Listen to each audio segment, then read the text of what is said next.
कुछ बीते दिनी IAS संजय पोपली की गिरफ्तारी होंगी है तो कई अहम खुलासे होने दी जिहड़ियां संभावनावां जताईयां जांदियां ने तो उस तो बाद जिहड़ी छापेमारी होंदी है अज घर 3 घंटे लगातार चली की कुछ बरामद किया गया। बिल्कुल संजय पोपली जोड़े है CEO जो पूर्व रह चुके हैं वाटर एंड सीवरेज डिपार्टमेंट ने उनकी मुश्किल तमाम जी वधिया हुई नज़र आ रही ने। पहला उन्होंने आरोप लगते हैं कि ठेकेदारों तो उन्होंने कमीशन ली ये जोड़े आरोप उन्होंने लगे थे, लेकिन हूँ जो 73 कारतूस दसे जा रहे हैं बरामद होए ने।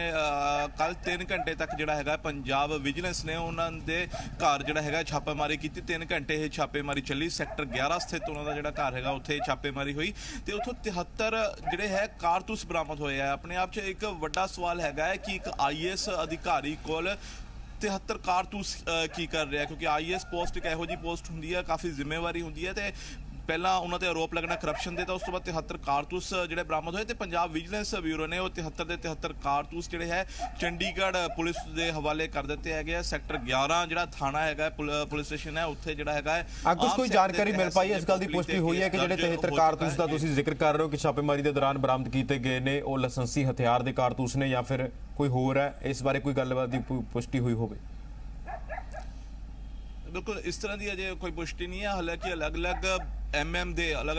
ਜਿਹੜੇ ਹੈਗੇ अलग MM ਦੇ ਉਹ ਹਥਿਆਰ ਹੈਗੇ ਆ, ਉਹ ਜ਼ਰੂਰ ਦੱਸੀ ਗਿਆ। 40 ਅਲੱਗ ਸਾਈਜ਼ ਦੇ ਹੈਗੇ ਨੇ, 3 ਅਲੱਗ ਸਾਈਜ਼ ਦੇ ਹੈਗੇ, ਬਾਕੀ ਜਿਹੜੇ ਹੈਗੇ 30 ਅਲੱਗ ਸਾਈਜ਼ ਦੇ ਹੈਗੇ ਆ, ਉਹ ਜ਼ਰੂਰ ਦੱਸਿਆ ਜਾ ਰਿਹਾ ਹੈਗਾ। ਤੇ तमाम ਜਿੰਨੇ ਵੀ 73 ਕਾਰਤੂਸ ਉਹਨਾਂ ਕੋਲ ਬਰਾਮਦ ਕੀਤੇ ਗਏ ਇਹ ਸਾਰੇ ਦੇ ਸਾਰੇ ਚੰਡੀਗੜ੍ਹ ਸੈਕਟਰ 11 ਸਥਿਤ ਜਿਹੜਾ ਹੈਗਾ ਥਾਣੇ ਉੱਥੇ ਦਿੱਤੇ ਗਏ ਨੇ। ਔਰ ਆਮ ਸੈਕਟ ਦੇ ਤਹਿਤ ਸੰਜੇ ਪੋਪਲੀ ਤੇ ਪਰਚਾ ਵੀ ਹੋ ਚੁੱਕਿਆ ਹੈ ਤੇ ਪਹਿਲਾਂ ਹੀ ਇੱਕ ਪਰਚਾ ਜਿਹੜਾ ਉਹਨਾਂ ਤੇ ਕਰਪਸ਼ਨ ਦਾ ਜਿਹੜਾ ਹੋਇਆ ਹੈ, ਕਰਪਸ਼ਨ ਦੇ ਜਿਹੜੇ ਆਰੋਪ ਲੱਗੇ ਨੇ। ਔਰ ਇਸ ਤੋਂ ਇਲਾਵਾ ਇਹ ਵੀ ਦੱਸ ਦਈਏ ਜਿਹੜੇ 600 ਕਰੋੜ ਦੇ ਟੈਂਡਰ ਹੈਗੇ ਨੇ, 600 ਕਰੋੜ ਦੇ ਟੈਂਡਰ ਜਿਹੜੇ 4 ਸਾਲ ਚ ਅਲੱਗ-ਅਲੱਗ ਕੰਪਨੀਆਂ ਨੂੰ ਅਲੱਗ-ਅਲੱਗ ਠੇਕੇਦਾਰਾਂ ਨੂੰ ਉਹਨਾਂ ਵੱਲੋਂ ਦਿੱਤੇ ਗਏ। ਉਹ तमाम ਜਿਹੜੇ ਟੈਂਡਰਸ ਹੈ ਉਹਨਾਂ ਦੀ ਜਾਂਚ ਕੀਤੀ ਜਾ ਰਹੀ ਹੈ ਕਿ ਕਿੰਨੀ ਬਿਡ ਤੇ ਉਹ ਕਿਹੜੇ ਕੰਪਨੀ ਨੂੰ ਟੈਂਡਰ ਦਿੱਤਾ ਗਿਆ ਹੈ ਔਰ ਉਹਨਾਂ 'ਚ ਵੀ ਕੋਈ ਕਮਿਸ਼ਨ ਲਈ ਗਈ ਹੈ ਨਹੀਂ। ਉਹ तमाम ਟੈਂਡਰਸ ਦੀ ਜਿਹੜੀ ਹੈ ਹੁਣ ਜਾਂਚ ਹੋਏਗੀ ਤੇ ਇੱਕ ਪਾਸੇ 600 ਕਰੋੜ ਦੇ ਜਿਹੜੇ ਟੈਂਡਰਸ ਉਹਨਾਂ ਦੀ ਜਾਂਚ ਹੋਏਗੀ। ਕਰਪਸ਼ਨ ਦੇ ਆਰੋਪ ਹੈ ਉਸ ਦਾ ਪਰਚਾ ਹੈ ਤੇ ਹੁਣ ਇੱਕ ਵੱਡੀ ਮੁਸ਼ਕਿਲ ਉਹਨਾਂ ਲਈ ਜਿਹੜੀ ਹੈ ਸੰਜੇ ਪੋਪਲੀ ਲਈ ਆਣ ਖੜੀ ਹੋਈ ਹੈ। ਜਿਹੜੇ 73 ਕਾਰਤੂਸ ਉਹਨਾਂ ਕੋਲ ਬਰਾਮਦ ਹੋਏ ਆ, ਹੁਣ ਚੰਡੀਗੜ੍ਹ ਆਮ ਐਕਟ ਦਾ ਪਰਚਾ ਹੋ ਗਿਆ ਤੇ ਉਸ ਦਾ ਹੁਣ ਕੋਰਟ ਪ੍ਰੋਸੀਡਿੰਗਸ ਇਸ ਦੀਆਂ ਵੀ ਹੋਣਗੀਆਂ ਤੇ ਦੋ ਜਿਹੜੇ ਹੈਗੇ ਆ ਕੇਸ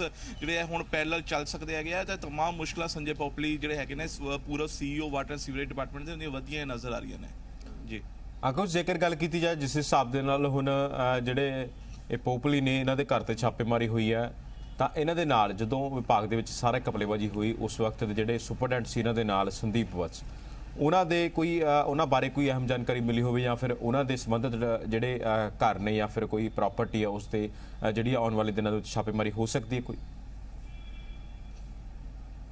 बिल्कुल हजे दस दिए हजे सिर्फ जोड़ा है 73 कारतूस वाली जी है खबर इसकी पुष्टि हुई है। इस तो अलावा जो करप्शन के चार्ज लगे उसके आरोप है। तो इस तो अलावा असी ये जरूर इतने लेकिन मैंशन करना चाहेंगे कि इससे राजनीति भी होनी शुरू हो गई है। भाजपा के जोड़े आगू है हरजीत ग्रेवाल उन्होंने सीधे तौर पर कहा कि जोड़े हूँ करप्शन के आरोप जोड़े ला रहे हैं, करप्शन की शिकायत लैके सामने आ रहे हैं, उन्होंने नाम जिस तरह जनतक किए जा रहे हैं उन्होंने जान को जरूर कि खतरा हो सकता है। जिस तरह पहले भी जो सिक्योरिटी घटाई गई सी नाम जनतक किए गए तो वो कहते हैं कि उसका जोड़ा है परिणाम सारे ने देखा कि सिद्धू मूसेवाले का जो कतल होया तो तमाम चीज़ा ने हुण अधिकारियों से भी पहला तो जोड़ा है साबका जोड़े विधायकों की गल कर ली जाए साबका मंत्रियों से आरोप लगने शुरू होए तो हुण जोड़े अधिकारी है उन्होंने भी तमाम आरोप जोड़े है लगा रहे। तो सूबे की सरकार जी है तमाम इस वेले जांच करा रही है तो करप्शन के आरोप लगातार जोड़े है पूर्व मंत्रियों से साबका मंत्रियों से इस तो नाल हुण साबका अधिकारियों से भी जिस तरह लग रहा है तो संजय पोपली का जिस तरह असीं दस रहे हैं तो मुश्किल होर वध गई है कि करप्शन के चार्जिस ਜਿਹੜਾ ਹੈਗਾ ਉਸਦੀ ਤਾਂ ਇੱਕ ਅਲੱਗ ਜਿਹੜੀ ਹੈਗੀ ਹੈ ਪ੍ਰੋਸੀਡਿੰਗ ਰਹਿੰਦੀ ਹੈ, ਲੇਕਿਨ ਆਮ ਸੈਕਟ ਦਾ ਜਦੋਂ ਹੁਣ ਪਰਚਾ ਹੈ ਹੋ ਗਿਆ ਹੈ ਤੇ ਆਮ ਸੈਕਟ ਦੀ ਪ੍ਰੋਸੀਡਿੰਗ ਜਿਹੜੀ ਚੱਲੇਗੀ ਉਹ ਵੀ ਕਿਤੇ ਨਾ ਕਿਤੇ ਉਹਨਾਂ ਤੇ ਭਾਰੀ ਪੈਂਦੀ ਹੋਈ ਨਜ਼ਰ ਆਏਗੀ।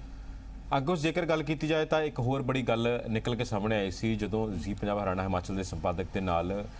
ਜਿਹੜੇ ਠੇਕੇਦਾਰ ਸੀ ਸ਼ਿਕਾਇਤ ਕਰਤਾ ਸੀ ਉਹਨਾਂ ਦੀ ਜਦੋਂ ਫੋਨ ਕਾਲ ਤੇ ਗੱਲਬਾਤ ਹੋਈ ਉਹਨਾਂ ਨੇ ਇਹ ਖੁਲਾਸਾ ਕੀਤਾ ਸੀ ਠੇਕੇਦਾਰ ਨੇ ਕਿ ਦੋ ਹੋਰ ਉਹਨਾਂ ਦੇ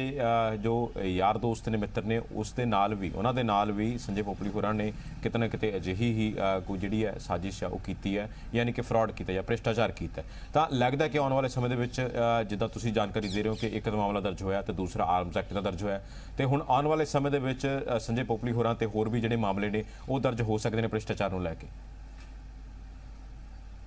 ਬਿਲਕੁਲ ਦੱਸੀਏ ਜਿਸ ਤਰ੍ਹਾਂ ਜ਼ੀ ਮੀਡੀਆ ਨੇ ਐਕਸਕਲੂਸਿਵ ਤੌਰ ਤੇ ਸ਼ਿਕਾਇਤਕਰਤਾ ਨੇ ਜਿਹੜੀ ਗੱਲਬਾਤ ਕੀਤੀ, ਉਹਨਾਂ ਨੇ तमाम ਚੀਜ਼ਾਂ ਰੱਖੀਆਂ ਕਿ ਕਿਸ ਤਰ੍ਹਾਂ ਜਿਹੜਾ ਹੈ ਉਹਨਾਂ ਤੋਂ 1% ਕਰਪਸ਼ਨ ਜਿਹੜਾ 1% ਕਮਿਸ਼ਨ ਦੀ ਜਿਹੜੀ ਹੈਗੀ ਹੈ ਮੰਗ ਕੀਤੀ ਗਈ ਟੈਂਡਰ ਨੂੰ ਲੈ ਕੇ, ਟੈਂਡਰ ਨੂੰ ਪਾਸ ਕਰਨ ਨੂੰ ਲੈ ਕੇ। ਤੇ ਇਸੇ ਦੇ ਤਹਿਤ ਹੀ ਹੁਣ ਜਿਸ ਤਰ੍ਹਾਂ 600 ਕਰੋੜ ਦੇ ਟੈਂਡਰ 4 ਸਾਲ ਦੇ ਉਹਨਾਂ ਦੇ ਕਾਰਜਕਾਲ 'ਚ ਜਿਹੜੇ ਹੈਗੇ ਆ ਅਲੋਟ ਕੀਤੇ ਗਏ ਵੱਖ-ਵੱਖ ਕੰਪਨੀਆਂ ਨੂੰ। ਤੇ ਹੁਣ ਉਹ ਕਿਹੜੇ ਸ਼ਹਿਰ 'ਚ ਟੈਂਡਰ ਸੀਗੇ, ਕਿਹੜੇ ਕੰਪਨੀ ਨੂੰ ਟੈਂਡਰ ਦਿੱਤੇ ਗਏ, ਉਹ तमाम ਚੀਜ਼ ਔਰ ਕਿੰਨੀ ਉਹਦਾ ਅਮਾਉਂਟ ਸੀਗਾ ਔਰ ਕਿੰਨੀ ਬਿਡ ਤੇ ਦਿੱਤੇ ਗਏ, ਕਿਉਂਕਿ ਇੱਥੋਂ ਵੇਖਿਆ ਜਾ ਸਕਦਾ ਹੈ ਕਿਉਂਕਿ ਜਦੋਂ ਵੀ ਕੋਈ ਟੈਂਡਰ ਹੁੰਦਾ ਹੈ ਅਗਰ ਉਹ ਬਹੁਤ ਹੀ ਬਿਲੋ ਰੇਟ ਤੇ ਜਿਹੜੇ ਟੈਂਡਰ ਗਏ ਹੋਣਗੇ ਉਹਨਾਂ ਤੇ ਖਾਸ ਤੌਰ ਤੇ ਜਿਹੜੀ ਹੈ ਜਾਂਚ ਹੋ ਸਕਦੀ ਹੈਗੀ ਹੈ। ਤੇ ਕਿਉਂਕਿ ਉੱਥੇ ਕਿਤੇ ਨਾ ਕਿਤੇ ਕਰਪਸ਼ਨ ਦਾ ਜ਼ਿਆਦਾ ਜਿਹੜਾ ਉਹ ਰਹਿੰਦਾ ਹੈ। ਤੇ ਹੁਣ ਵੇਖਣਾ ਹੋਵੇਗਾ ਕਿ ਜਿਹੜਾ 600 ਕਰੋੜ ਦੇ ਟੈਂਡਰ ਹੋਣਗੇ ਉਹਨਾਂ ਚੋਂ ਕਿਹੜੀ ਇਹੋ ਜਿਹੇ ਹੋਰ ਕੇਸ ਨਿਕਲ ਕੇ ਸਾਹਮਣੇ ਆ ਸਕਦੀ ਹੈ, ਕਿਉਂਕਿ ਅਗਰ ਸ਼ਿਕਾਇਤਕਰਤਾ ਹਜੇ ਤਾਂ ਇਹ ਸ਼ਿਕਾਇਤਕਰਤਾ ਆਏ ਨੇ, ਅਗਰ ਉਹ ਜਿਹੜੇ 600 ਕਰੋੜ ਦੇ ਟੈਂਡਰ ਸੀਗੇ ਉਹਨਾਂ ਚੋਂ ਅਗਰ ਹੋਰ ਕੋਈ ਸ਼ਿਕਾਇਤਕਰਤਾ ਸਾਹਮਣੇ ਆ ਜਾਂਦੇ ਆ ਜਾਂ ਫਿਰ ਜਦੋਂ ਜਾਂਚ ਹੁੰਦੀ ਆ 600 ਕਰੋੜ ਦੇ ਟੈਂਡਰਾਂ ਦੀ ਤਾਂ ਉਸ ਵੇਲੇ ਜ਼ਰੂਰ ਅਗਰ ਕੋਈ ਕੇਸ ਸਾਹਮਣੇ ਆਉਂਦਾ ਕਰਪਸ਼ਨ ਦਾ ਹੋਰ ਤਾਂ ਜ਼ਰੂਰ ਉਹਨਾਂ ਦੀ ਮੁਸ਼ਕਲਾਂ ਤਾਂ ਵੱਧ ਸਕਦੀਆਂ ਨੇ। ਔਰ ਆਮ ਸੈਕਟਰ ਦਾ ਜਿਵੇਂ ਅਸੀਂ ਬਾਰ-ਬਾਰ ਜ਼ਿਕਰ ਕਰ ਰਹੇ ਹਾਂ, ਆਮ ਸੈਕਟਰ ਲੱਗਣਾ ਹੋਰ ਕਿਤੇ ਨਾ ਕਿਤੇ ਬਹੁਤ ਜ਼ਿਆਦਾ ਮੁਸ਼ਕਲਾਂ ਹੁਣ ਸੰਜੇ ਪੋਪੁਲੇਟੀਆਂ ਵੱਧ ਗਈਆਂ ਨੇ। ਠੀਕ ਹੈ ਅੰਕੁਸ਼, ਬਹੁਤ ਬਹੁਤ ਸ਼ੁਕਰੀਆ तमाम ਜਾਣਕਾਰੀ ਸਾਂਝਾ ਕਰਨ ਦੇ ਲਈ।